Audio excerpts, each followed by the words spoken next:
Hello प्यारे साथियों, कैसे हैं आप लोग। उम्मीद करते हैं आप लोग मस्त होंगे, व्यस्त होंगे और अपने पढ़ाई में मस्त होंगे। तो आज हम लोग करने वाले हैं क्लास 12th बायोलॉजी का चैप्टर नंबर 1 जीवों में जनन। तो यहाँ पर देखने वाले हैं वन शॉट देखने वाले हैं, एक ही वीडियो में हम लोग पूरा कवर करेंगे चैप्टर नंबर 1 को।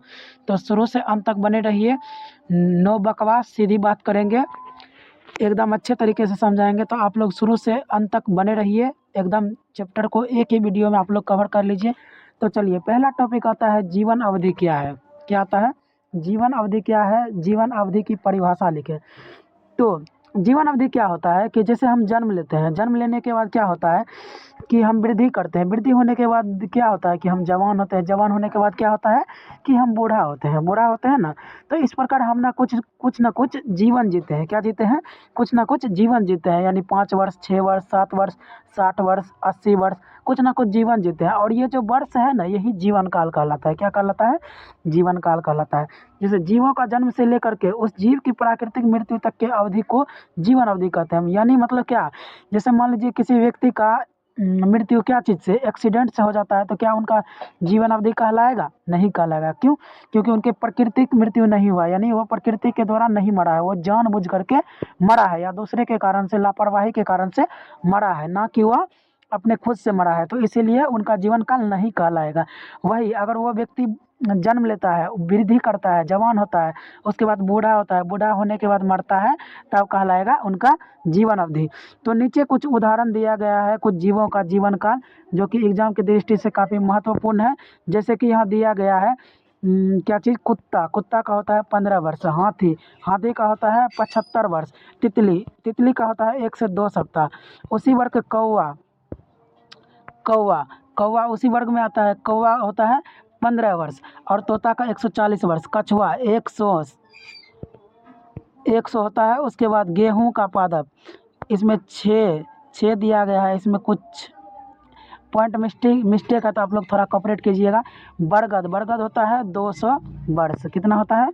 200 वर्ष। अच्छा, यहाँ पर है गेहूं का पादप 6 महीने, और यहाँ पर बरगद का वृक्ष होता है कितना, 200 वर्ष। तो जीवन काल का टॉपिक यहाँ पर कंप्लीट होता है। आगे चलिए देखते हैं।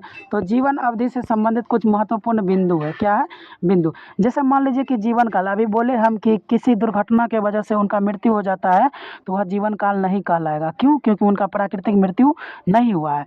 और जीवन का क्या चीज़ है, जीवन काल कि मतलब शरीर के आकार पर निर्भर नहीं करता है। क्यों? जैसे मान लीजिए आप लोग उदाहरण लीजिए कि एक ले लीजिए, क्या चीज़, क्या चीज़ लीजिएगा, जैसे मान लीजिए कि आप लोग कुत्ता ले लीजिए, और उसके बाद क्या है कि ले लीजिए क्या चीज़, कौवा। तो दोनों का जीवन अवधि क्या होता है? सेम होता है, यानी 15 वर्ष, 15 वर्ष कुत्ता का होता है, और 15 वर्ष क्या होता है, तोता का होता है। तो लेकिन उनका जीवन अवधि समान है, पर उनका आकार देखिए अलग अलग है कि नहीं। उसी प्रकार मान लीजिए तोता और कौवा, तोता का होता है कितना, 140 वर्ष, और कौवा का होता है 15 वर्ष।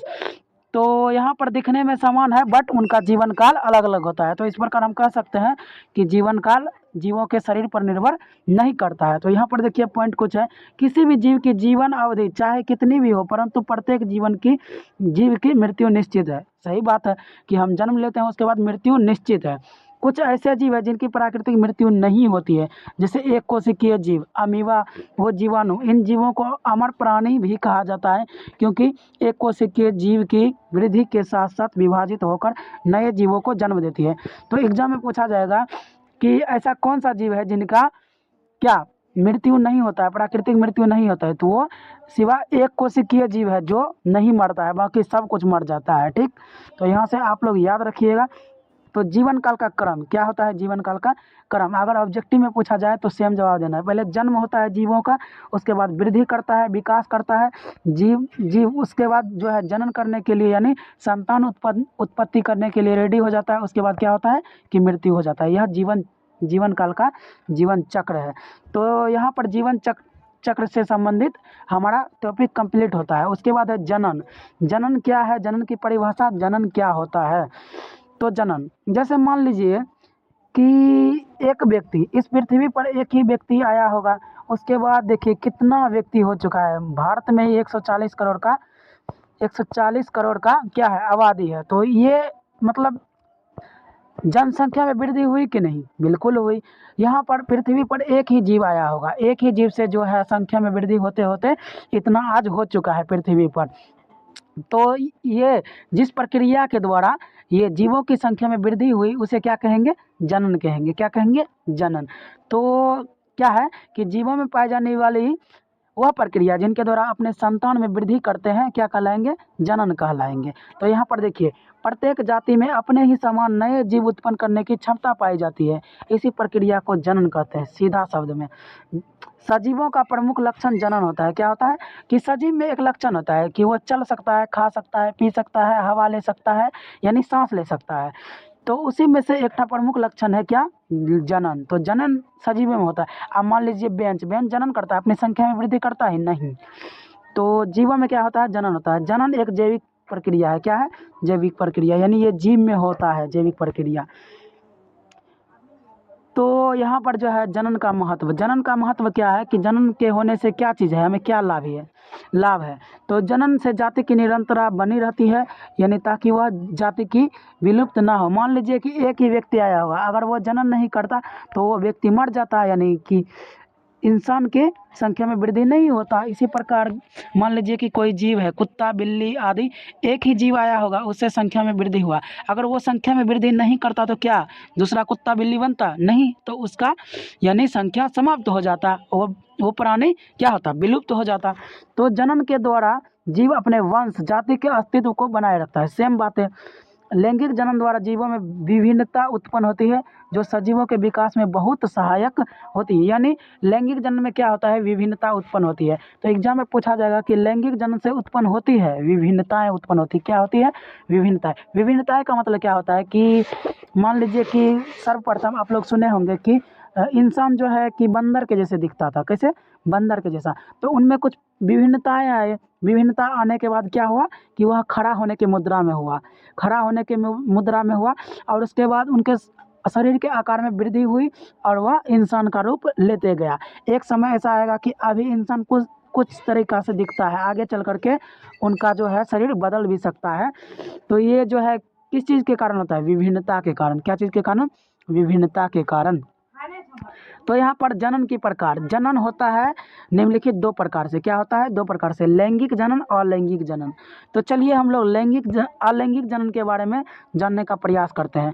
तो अलैंगिक जनन क्या होता है कि जीवों की संख्या में वृद्धि होता है दो तरीके से। कितने तरीके से? तो दो तरीके से। कैसे? तो कोई जीव ऐसा होता है कि जो दो जीव नहीं मिल करके एक ही जीव मिल करके संख्या में अपनी संख्या में वृद्धि कर लेता है। लेकिन कोई भी ऐसा जीव होता है जो कि दो जीव मिल करके क्या होता है? अपने संख्या में वृद्धि करता है। तो अलैंगिक जनन का मतलब क्या है? तो अलैंगिक जनन जीवों में पाई जाने वाली वह प्रक्रिया है जिसमें एक जीव भाग लेते हैं। क्या लेते हैं? एक जीव भाग लेते हैं। तो यहाँ पर देखिए, इस इस जनन प्रक्रिया में केवल एक ही प्राणी भाग लेता है, अर्थात जिस जनन क्रिया में एक जनक भाग लेता है उसे क्या कहते हैं? अलैंगिक जनन कहते हैं। तो अलैंगिक जनन की विशेषताएं हैं। अलैंगिक जनन में युग्मक निर्माण संलयन नहीं होता, यानी निषेचन की प्रक्रिया नहीं होता है। अब मान लीजिए एक ही जीव है तो उनमें क्या अंडाणु और शुक्राणु मिलेगा? नहीं मिलेगा, क्योंकि एक ही जीव भाग है, नहीं या तो अंडाणु रहेगा या तो शुक्राणु रहेगा। तो अलैंगिक जन्म में उत्पन्न संतति आकार व आनुवांशिक रूप से जनक से के समान होता है, जिन्हें क्लोन कहा जाता है। ये काफ़ी इंपॉर्टेंट है। तो ये 2 नंबर में भी आ जाता है कि एक पुंजक या क्लोन को परिभाषित कीजिए। तो क्या जवाब देना है? अलैंगिक जनन में उत्पन्न संतति आकार वो आनुवांशिक रूप से जनक के समान होते हैं, जिन्हें क्लोन कहा जाता है। ये 2 नंबर में भी पूछा जाता है, आप लोग नोट कर सकते हैं। अलैंगिक जनन में सभी समसूत्री विभाजन होते हैं। क्या होते हैं? समसूत्री विभाजन होता है। अलैंगिक जनन तीव्र गति से होता है, यानी तेजी गति से होता है। क्या होता है?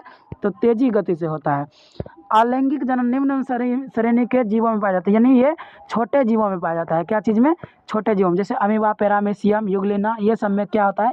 एक कोशिकीय जीव में होता है। उच्च कोटि के अकशेरू केसरुकी प्राणी में अलैंगिक जनन नहीं पाया जाता है। उच्च कोटि के पादपों में अलैंगिक जनन की एक विधि पाई जाती है, जिन्हें हम कायिक जनन कहते हैं। क्या कहते हैं? कायिक जनन। अब कायिक जनन क्या होता है हम लोग आगे पढ़ने वाले हैं। तो अलैंगिक जनन जीवों में पाया जाता है, जैसे उदाहरण दे दिए जीवाणु, कवक, प्रोटोजोआ, शैवाल, ये सब में क्या पाया जाता है? अलैंगिक जनन पाया जाता है। विखंडन विखंडन क्या होता है? मान लीजिए विखंडन शब्द से ही समझ में आ रहा है कि मतलब टूटना, कहीं किसी जीव का टूटना, विखंडन। विखंडन की परिभाषा, विखंडन क्या होता है? तो इसके अंतर्गत जब जनक कोशिका दो या दो से अधिक समान आकार की संतति कोशिकाओं में बट जाती है, तब इस क्रिया को क्या कहते हैं? विखंडन कहते हैं। क्या कहते हैं? विखंडन। यानी किसी जीव का टूट करके दो या दो से अधिक भागों में बट जाना और बट करके नई संतति का निर्माण करना क्या कहला जाएगा? विखंडन। तो विखंडन का प्रकार होता है, कितने प्रकार का होता है? दो प्रकार का। कितने प्रकार का? दो प्रकार का। एक होता है द्विखंडन, एक होता है बहुविखंडन। यानी अब देखिए द्विखंडन में क्या होता है कि कोई जीव होता है, क्या होता है? जीव, उनका शरीर क्या होता है? दो भागों में कट करके दो अलग संतति बना लेगा। क्या कर लेगा? दो अलग संतति बना लेगा। मान लीजिए कि यहाँ पर एक जीव है, ये दो भागों में बटा और ये दो अलग अलग संतति में बट गया, तो ये क्या कहला जाएगा? द्विविखंडन, यानी द्विविखंडन। इसके अंतर्गत एक कोशिका दो समान भागों में बट जाती है, जिन्हें संतति कोशिकाएं कहते हैं। प्रत्येक संतति कोशिकाएं पोषण प्राप्त कर आकार में वृद्धि कर पुनः जनक के समान वयस्क बन जाती है, यानी जनक के जैसा अपना भी शरीर बना लेता है, यानी जीवों का निर्माण हो जाता है। तो ये क्रिया किस में होता है? तो अमीबा पैरामीशियम में होता है। तो एग्जाम में पूछा जाएगा कि अमीबा और पैरामीशियम में कौन सा होता है? तो द्विखंडन होता है। क्या होता है? द्विखंडन। और यहाँ पर चलिए द्विखंडन किस में होता है? तो अमीबा में होता है। बहुविखंडन में क्या होता है कि मान लीजिए ये जीव है, ठीक, ये क्या होगा कि दो से अधिक भागों में टूट जाएगा। उसमें क्या होता था कि दो भाग में टूटता था, लेकिन इसमें क्या होगा कि दो से अधिक भागों में क्या होगा? टूट करके अलग अलग संतति बना लेगा बहुत मात्रा में। तो इस प्रकार के अलैंगिक जनन एक जनक कोशिका द्वारा अनेक संततियों को उत्पन्न किया जाता है, जिसे प्लाज्मोडियम। एग्जाम में पूछा जाएगा कि प्लाज्मोडियम में अलैंगिक जनन की विधि पाई जाती है, तो क्या मारिएगा? बहुखंडन। क्या मारिएगा? तो बहुखंडन। जैसे मान लीजिए आगे हम पढ़ाए ना कि द्विखंडन बहुखंडन, इसमें अंतर भी आ जाएगा, तो आप लोग सीधा लिख दीजिएगा। पहला लिखिएगा द्विखंडन, उसके बाद लिखिएगा बहुखंडन। इसी प्रकार अलैंगिक जनन में अलैंगिक जनन और लैंगिक जनन में अंतर पूछा जाएगा, तो दोनों का जवाब दे दीजिएगा अलग अलग करके। तो खंडन क्या होता है? वही हुआ खंडन, मतलब टूटना, टूट करके अलग भागों में बट करके नया संतति उत्पन्न करना। इस प्रकार के जनन में जनक कोशिका दो से अधिक भागों में या दो से अधिक भागों में टूट जाती है। ये खंड समान या असमान हो सकते हैं, यानी समान भाग में भी टूट सकता है और असमान भाग में भी टूट सकता है। प्रत्येक खंड द्वारा नए जीव का निर्माण हो जाता है। खंडन की प्रक्रिया पादप के पुराने भागों सड़ने गलने व प्राकृतिक मृत्यु द्वारा होती है। खंडन की प्रक्रिया पादप के पुराने भागों के सड़ने गलने व प्राकृतिक मृत्यु के द्वारा होती है। जैसे ब्रायोफाइटा, शैवाल, जैसे स्पायरोगायरा में यांत्रिक क्षति होने के कारण खंडन की प्रक्रिया शुरू हो जाती है। तो फिलहाल इस सब को छोड़ेंगे, उतना ये इम्पोर्टेंट नहीं है। तो मुकुलन क्या होता है? ये काफ़ी इंपॉर्टेंट है। मुकुलन की परिभाषा दीजिए। तो मुकुलन क्या होता है? जैसे आप लोग देखते होंगे आलू देखते हैं कि नहीं? तो उसमें से क्या होता है कि कुछ प्रकार का सीड टाइप का छूटता है। क्या छूटता है? अंकुरन होता है। तो वो अंकुरन होता है। इसी प्रकार से कोई जीव में अंकुरन होता है, यानी मुकुल का निर्माण होता है। और वो मुकुल क्या होता है? उस जीव शरीर से अलग होकर के उस मुकुल से नए जीव का निर्माण हो जाता है। इसे क्या कहेंगे? मुकुलन कहेंगे। तो इस प्रकार के अलैंगिक जनन जीवों में छोटी दो कलिकाएं या अतिवृद्धि उत्पन्न होती है, जिन्हें मुकुल कहते हैं। मुकुल बनने की प्रक्रिया मुकुलन कहलाती है। क्या कहलाएगी? मुकुलन। या ऐसे लिखिएगा आप लोग कि अलैंगिक जनन की वह विधि जिनमें किसी जनक शरीर से मुकुल का निर्माण होती है और वह मुकुल से नए जीव का निर्माण होता है, मुकुलन कहलाता है। प्रारंभ में यह मुकुल जनन से जुड़ा रहता है, लेकिन बाद में अलग होकर नए जीव का निर्माण करता है। उदाहरण के लिए हाइड्रा ईस्ट कई बार एक से अधिक मुकुल के ऊपर एक विकसित होते चले जाते हैं। इसे टोरुला अवस्था भी कहते हैं। तो एग्जाम में काफ़ी बहुत बनता है ऑब्जेक्टिव में कि ईस्ट एवं हाइड्रा में कौन सी अलैंगिक जनन की कौन सी विधि पाई जाती है? तो मुकुलन। क्या चीज़? मुकुलन। तो टोरुला अवस्था का भी पूछा जाता है 2 नंबर में। तो क्या? कई बार एक से अधिक मुकुल एक के ऊपर एक विकसित हो जाते हैं, चले जाते हैं, इसे टोरुला अवस्था कहते हैं। जैसे मान लीजिए कि एक जीव है, एक ही जीव पर क्या हो जाएगा कि एक स्थान पर दो कलिका निकल जाएगा, तो इस अवस्था को क्या कहेंगे? टोरुला अवस्था। क्या कहेंगे? टोरुला अवस्था। तो चलिए मुकुलन भी हो गया। तो मुकुलन भी होता है 2 प्रकार से। क्या चीज़? कितने प्रकार से होता है? 2 प्रकार से। तो बहिर्जात मुकुलन, अंतर्जात मुकुलन। अब देखिए अंतर्जात मुकुलन कैसे कहलाएगा? तो देखिए ये जो ईस्ट हाइड्रा है, तो ये बाहर से मुकुलन निकला है ना, तो हाँ, तो बाहर से अगर निकला है तो इसे क्या कहेंगे, बहिर्जात। अगर अंदर से निकलेगा मुकुल तो क्या कहेंगे, अंतर्जात। जीवों के अंदर से मुकुलन की प्रक्रिया होगा तो क्या कहेंगे, अंतर्जात। तो बहिर्जात मुकुलन का कुछ उदाहरण दिया गया है, ईस्ट हाइड्रा साइफा। तो इसके अंतर्गत मुकुल का निर्माण प्राणी के शरीर के बाहर होता है। पहले ही बता दिया अंतर्जात मुकुलन क्या होता है, अंतर्जात मुकुलन की परिभाषा। इसमें मुकुल का निर्माण प्राणी के शरीर के अंदर होता है। जैसे अस्पंजिला, अस्पंजिला, अस्पंजिला में क्या होता है, तो कौन सा मुकुलन की कौन सी विधि पाई जाती है, तो अंतर्जात, अंतर्जात अस्पंजिला में होता है। तो उसके बाद है बीजाणु, क्या है, बीजाणु।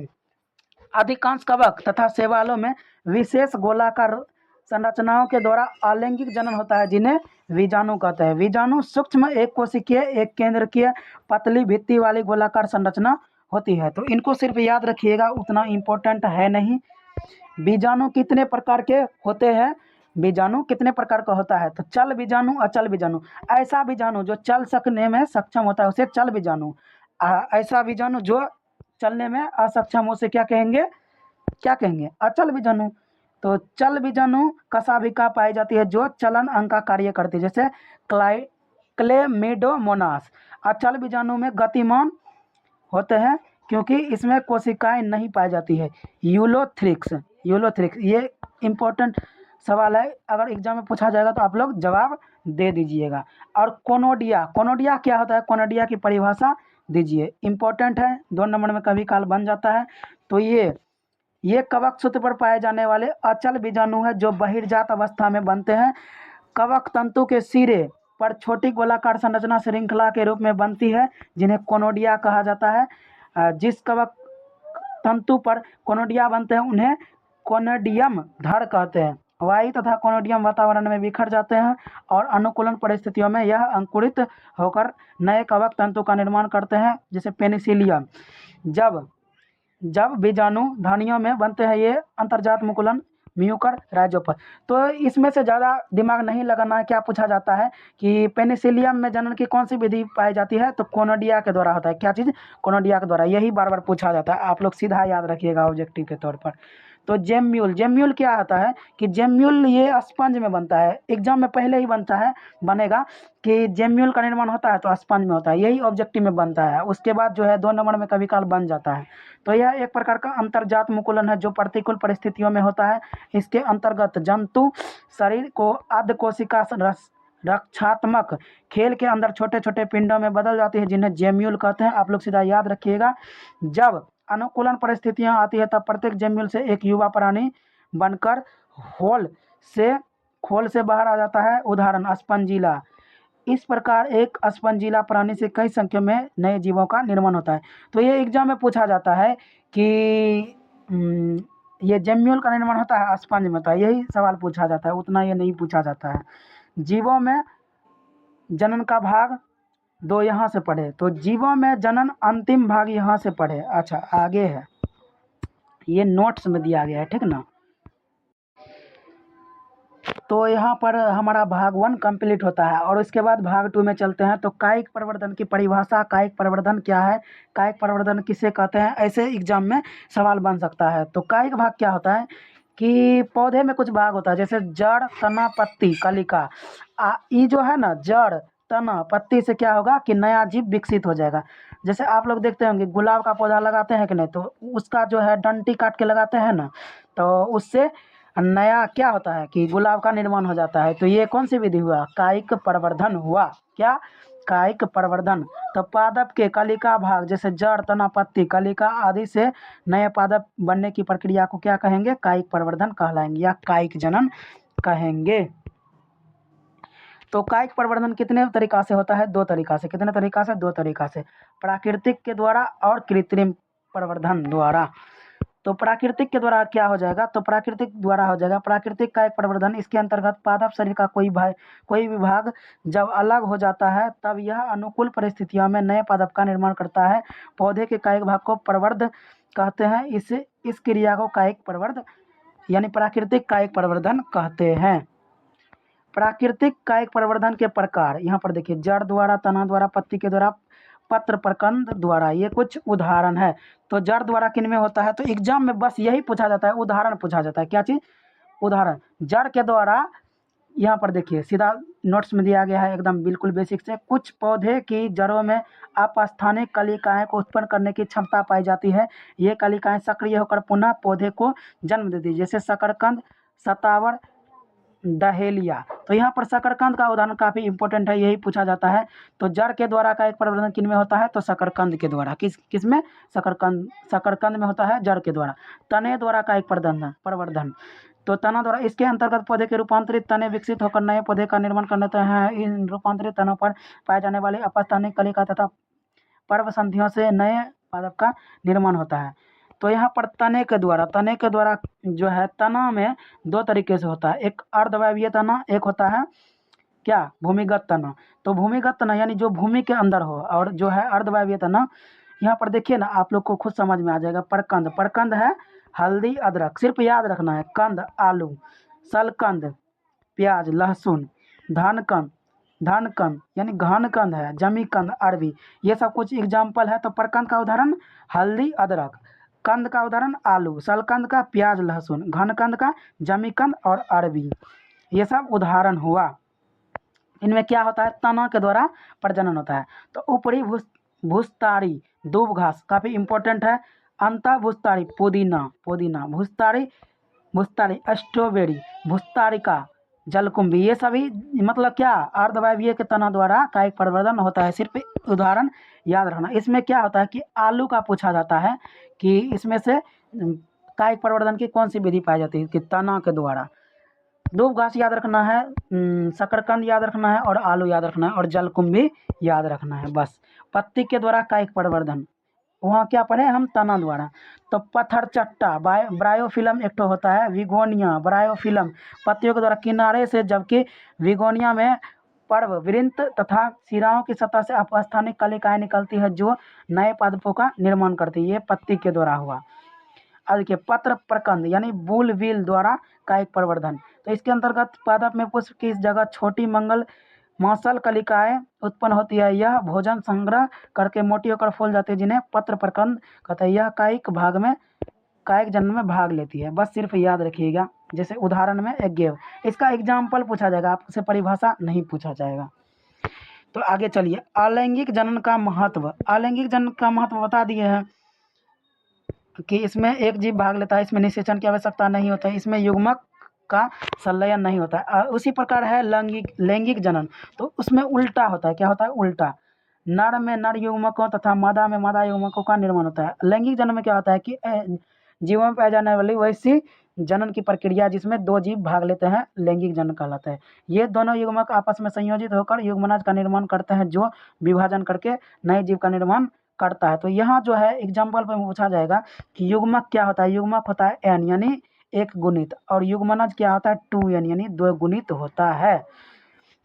और इसमें क्या है, इस प्रकार के अर्धसूत्री विभाजन होता है। इसमें क्या होता है कि यह लंबी प्रक्रिया यानी लंबी अवधि में चलने वाली प्रक्रिया है। तो यहाँ पर जो है अंतर आप लोग लिख दीजिएगा, यह सरल प्रक्रिया है, यह धीमी प्रक्रिया है, और यह जो है क्या है, यह कायिक कोशिका में पाया जाता है, यह कोशिका में पाया जाता है। इसी प्रकार आप लोग अंतर करके लिख दीजिएगा, बस परिभाषा भी लिख दीजिएगा तो चलने वाला है।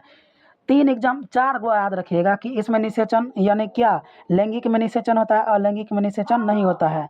इसमें क्या होता है कि दो जीव भाग लेता है, किसमें, लैंगिक में दो जीव भाग लेता है, उसमें एक जीव भाग लेता है। इसमें क्या होता है कि यह तेजी से चलने वाला प्रक्रिया है, कौन, अलैंगिक जनन।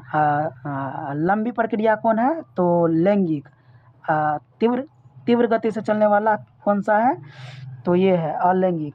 तो जीवन चक्र की अवस्थाएं, तो किशोरावस्था, प्रजनन अवस्था, जीर्ण अवस्था। जीवन चक्र हम लोग पढ़ चुके हैं। तो किशोरावस्था बच्चा वाला होता है, प्रजनन वाला होता है कि मतलब वह संख्या में वृद्धि कर सकता है, और जीर्ण अवस्था मतलब क्या होता है कि बूढ़े वाला अवस्था होता है। तो किशोरावस्था क्या होता है कि यह किसी प्राणी के जीवन चक्र का पूर्ण जनन काल होता है। इस काल में प्राणी तेज गति से विकास होता है। पादप में यह अवस्था कायिक अवस्था कहलाता है, जबकि जंतु में यह अवस्था किशोरावस्था कहलाता है। यानी ये किशोरावस्था 12 से 13 वर्ष की सामान्यतः स्थिति में होता है। तो इसके अंतर्गत जीव अपनी जनन क्षमता को विकसित कर लेता है। प्रजनन अवस्था में क्या होता है, इसमें इसके अंतर्गत अपनी प्रजनन की क्षमता को विकसित कर लेता है। इस अवस्था में जीवों की वृद्धि धीमी गति से होती है। जनन अवस्था में जीवों में लैंगिक आगे विकास होने लगता है, परिपक्वता आती है। यानी प्रजनन अवस्था में क्या होता है कि वह संतान उत्पन्न करने में क्या होता है, सक्षम होता है। जनन अवस्था के प्रकार, जनन अवस्था के कितने प्रकार होते हैं, 2 प्रकार, यानी पादप प्रजनन और जंतु प्रजनन। यानी पादप भी जो है अपना संख्या में वृद्धि करता है, तो पादप प्रजनन यानी जनन की वह विधि जो पादप में पाई जाती है उसे क्या बोलेंगे, पादप प्रजनन। और जंतु, जिसमें जंतु में पाए जाने वाले प्रजनन की अवस्था को क्या बोलेंगे, जंतु अवस्था। तो यहाँ पर लैंगिक की दृष्टि से पादप 2 प्रकार के होते हैं। पुष्पीधारी पादप होते हैं, जैसे मोनोकार्पिक, पोलोकार्पिक। तो मोनोकार्पिक और पोलोकार्पिक के बारे में हम लोग आगे पढ़ेंगे। तो देखिए यहाँ पर आ ही गया। तो मोनोकार्पिक क्या होता है, मोनोकार्पिक इस प्रकार के पादप के जीवन काल में एक बार पुष्प उत्पन्न होते हैं, फूल आने के बाद फल बनता है, फल बनने के बाद इसकी मृत्यु हो जाती है, जैसे चावल, गेहूं, गाजर, मूली। बहुत इंपॉर्टेंट है मोनोकार्पिक क्या होता है। तो यहाँ पर और पॉलीकार्पिक क्या होता है कि उसमें अनेक बार पुष्प उत्पन्न होता है और क्या होता है, अनेक बार क्या होता है कि फल का निर्माण होता है। जैसे देखिए ये बहुवर्षीय पादप है जो परिपक्व होने पर विशेष मौसम में पुष्प धारण करते हैं, जैसे आम, सेब, अंगूर। एक ही पौधा में होता है ना कि समय समय के अनुसार क्या होता है उसमें बनता है। और उसके बाद जंतु प्रजनन, ये मौसमी प्रजक, सतत प्रजक होता है। कुछ कुछ देख लीजिए यहाँ पर। मौसमी प्रजक क्या होता है कि इस प्रकार के जंतु में वर्ष के एक निर्धारित काल में प्रजनन होता है, जिस इन्हें ऋतुनिष्ठ प्रजक भी कहते हैं, जैसे मेढक, छिपकली अधिकतर। ये क्या होता है, एक मौसम में प्रजनन करता है। क्या होता है, एक मौसम में, या तो गर्मी में करेगा या तो बारिश में करेगा, यानी वर्षा में करेगा। सतत प्रजनन क्या होता है, जैसे ये जंतु लैंगिक परिपक्वता के काल में किसी भी समय प्रजनन कर सकते हैं, जैसे दुधारू पशु चाहे खरगोश। यहाँ पर क्या है कि यहाँ पर हमारा, और यहाँ पर क्या होता है कि जंतु अपने जनक के दौरान निरंतर चक्रीय परिवर्तन दर्शाते हैं। ये चक्रीय मतलब कुछ चक्रीय क्रिया चलते हैं, जैसे रज चक्र यानी मध चक्र, इसे कहते हैं रजोधर्म भी कहते हैं, ठीक, यानी मासिक चक्र भी कहते हैं, मेंस्ट्रुअल साइकिल। रज चक्र क्या है, तो यह चक्र प्राइमेट स्तनधारी मादाओं जैसे चिंपैंजी, बंदर, मनुष्य आदि में रजो दर्शन से लेकर के रजनोवृत्ति तक जनन चक्र की क्रियाएं चलती है, जिन्हें ये क्या होता है कि मतलब लैंगिक जनन होता है। क्या होता है कि मासिक चक्र में क्या होता है कि 14वें दिन पर क्या होता है, अंडोत्सर्ग होता है। एग्जाम में पूछा जाएगा कि अंडोत्सर्ग की अवधि होता है कितने दिन पर, 14वें दिन पर। और ये जो है ना मासिक चक्र के कितने दिन का होता है, 1 महीने का। कि जब मतलब निषेचन की प्रक्रिया नहीं हो पाती, यानी नर तथा मादा युग्मक नहीं मिल पाता है, तो क्या होता है कि स्त्री में यह खून के रूप में क्या होता है कि बाहर हो जाता है। इसे क्या कहेंगे, मासिक चक्र कहेंगे। ये क्रिया महीने में एक महीने का होता है। और मध चक्र में क्या होता है कि मध चक्र, इसमें एग्जाम्पल पूछा जाएगा कि जैसे बंदर, मनुष्य आदि में कौन सा पाया जाता है, मासिक चक्र यानी रजोदर्शन। रजोदर्शन क्या होता है कि जब किसी स्त्री में सर्वप्रथम क्या होगा, मासिक चक्र की स्थिति उत्पन्न होगी, तो इसे क्या कहेंगे, रजोदर्शन। अगर स्त्री में ये मासिक चक्र की क्रिया समाप्त हो जाएगी तो क्या बोलेंगे, रजनोवृत्ति। क्या बोलेंगे, रजनोवृत्ति। आप लोग अलग से इसे लिख लीजिएगा। अब मध चक्र और ऋतुस्राव किनको बोलेंगे, यही मासिक चक्र को ही ऋतुस्राव बोलेंगे। ऋतुस्राव और मध चक्र में अंतर पूछा जाएगा तो दोनों का अंतर लिख लीजिएगा अलग अलग करके। तो यह नॉन प्राइमेट स्तनधारी मादाओं जैसे गाय, बकरी, भैंस, बिल्ली में पाया जाता है। कौन, मध चक्र। तो ये 1 वर्षीय क्रिया है। क्या है, 1 वर्ष। यह 1 वर्ष में 1 वर्ष या 2 बार होता है। यह चक्र के दौरान इंटरेस्ट, सिर्फ उतना को लिख दीजिएगा, बस सिर्फ परिभाषा लिख दीजिएगा, हो गया। लैंगिक जनन की घटनाएं कितना होता है, तो 3 प्रकार से होता है। क्या चीज़, 3 प्रकार से। निषेचन पूर्व घटना, निषेचन और निषेचन पश्च घटना। निषेचन पूर्व में क्या होता है, युग्मक जनन, युग्मकों का स्थानांतरण। युग्मक जनन क्या होता है आगे जानेंगे। निषेचन क्या होता है, निषेचन भी 2 प्रकार से होता है, तो हम लोग आगे जानेंगे। निषेचन के बाद युग्मक निर्माण और भ्रूणरोधभव होता है। क्या होता है, भ्रूणरोधभव। अब निषेचन पूर्व घटना क्या होता है कि युग्मक जनन होता है और युग्मकों का स्थानांतरण होता है। युग्मक जनन क्या होता है, तो युग्मक जनन, युग्मक बनने की क्रिया को क्या कहेंगे, युग्मक जनन कहेंगे। तो जीवों में युग्मकों के निर्माण प्रक्रिया को क्या बोलेंगे, युग्मक जनन। युग्मक सदैव अगुणित होता है, यानी हैप्लॉइड होता है। क्या होता है, हैप्लॉइड। बहुत बार पूछा गया कि युग्मक सामान्यतः होता है, तो हैप्लॉइड यानी 1 गुणित, यानी N फॉर्मेट में होता है। युग्मक जन्म के प्रकार, युग्मक जन्म कितने प्रकार के होते हैं? 3 प्रकार के, समयुग्मकी, असमयुग्मकी, विषमयुग्मकी। समयुग्मक क्या होता है? तो समयुग्मक जब युग्मक आकार व संरचना में समान होता है तो इसे क्या कहेंगे? समयुग्मकी। जैसे क्लेडोफोरा, यूलोथ्रिक्स, एग्जाम में काफ़ी पूछा जाता है कि क्लेडोफोरा होता है समयुग्मकी होता है। असमयुग्मकी क्या होता है? जब युग्मक संरचना में समान पर आकार अलग अलग हो जाते हैं, यानी युग्मक संरचना में क्या होता है? दिखने में समान लेकिन अलग अलग हो जाता है, तो इसे क्या बोलेंगे? विषम युग्मक। जैसे स्पाइरोगायरा, तो एग्जाम में पूछा जाएगा कि असम युग्मकी का उदाहरण स्पाइरोगायरा। अब पढ़ेंगे विषम युग्मकी। विषम युग्मकी किसे कहते हैं? विषम युग्मकी की परिभाषा दीजिए। जब युग्मक आकार व संरचना में असमान हो तब इसे क्या कहेंगे? विषम युग्मकी। जैसे मानव, फ्यूकस, युग्मक जैसे देख लीजिए, शुक्राणु अंडाणु अलग अलग होता है ना, तो ये क्या हो जाएगा? विषम युग्मकी। युग्मक स्थानांतरण, युग्मक स्थानांतरण क्या होता है कि युग्मक तो बन जाएगा, अलग अलग शरीर में बनेगा युग्मक। इसको जानने के लिए, एक जगह से दूसरे जगह जाने के लिए कोई ना कोई प्रक्रिया करना पड़ेगा। यही प्रक्रिया क्या कहलाएगा? युग्मकों का स्थानांतरण। यानी युग्मक का एक जगह से दूसरे जगह तक जाना क्या कहलाएगा? युग्मकों का स्थानांतरण। युग्मक निर्माण के पश्चात नर व मादा युग्मक एक दूसरे के समीप आ जाते हैं ताकि निषेचन की क्रिया पूरी हो सके। सम युग्मकों में दोनों युग्मक गतिशील होते हैं। जैसे अब एग्जाम में पूछा जाएगा कि अंडाणु गतिशील होता है या शुक्राणु, तो शुक्राणु गतिशील होता है। क्या होता है? शुक्राणु गतिशील होता है, अंडाणु अगतिशील होता है। इसमें एक दूसरे को आकर्षित करते हैं, जबकि विषम युग्मकी में युग्मक गतिमान न होकर स्थिर होते हैं, जिसे मादा युग्मक कहते हैं। यह जबकि नर युग्मक गतिशील होते हैं। पुष्पधारी पादपों में नर युग्मक परागन में होता है, यानी पुष्प में यानी पौधा में क्या होता है कि परागन के द्वारा होता है। परागन क्या होता है कि परागन में क्या होता है कि परागकोश होता है। परागकोश से क्या होता है? परागकण निकल करके वर्तिकाग्र तक पहुंच जाते हैं। इस प्रक्रिया को क्या कहलाएंगे? परागकण। ये जो है हम दूसरे चैप्टर में पढ़ेंगे, तो फिलहाल कुछ जानकारी दे देते हैं। तो ये परागन जयांग की वर्तिकाग्र पर स्थानांतरित हो जाता है, इस प्रक्रिया को परागन कहते हैं। यानी सीधा याद रखिएगा कि किसी पुष्प से के परागकोश से निकल करके परागकण किसी वर्तिकाग्र तक पहुंच जाते हैं, इस प्रक्रिया को क्या कहलाएंगे? परागकण कहलाएंगे। परागकण क्या होता है? स्वपरागन, परपरागन। स्वपरागन में क्या होगा कि मान लीजिए एक पौधा है, एक इसके ही परागकोश से निकल करके इसके ही वर्तिकाग्र तक पहुंचेंगे तो क्या कहेंगे? स्वपरागन। लेकिन परपरागन में क्या होता है कि मान लीजिए ये अलग पौधा है, ये अलग पौधा है, तो इस पौधे के पुष्प से के परागकोश से परागकण निकलेगा और इस पुष्प के बगल वाले पुष्प के वर्तिकाग्र तक पहुंचेगा, तो इस प्रक्रिया को क्या कहेंगे? परपरागन। क्या कहेंगे? परपरागन। आप लोग यहाँ पर पढ़ भी सकते हैं।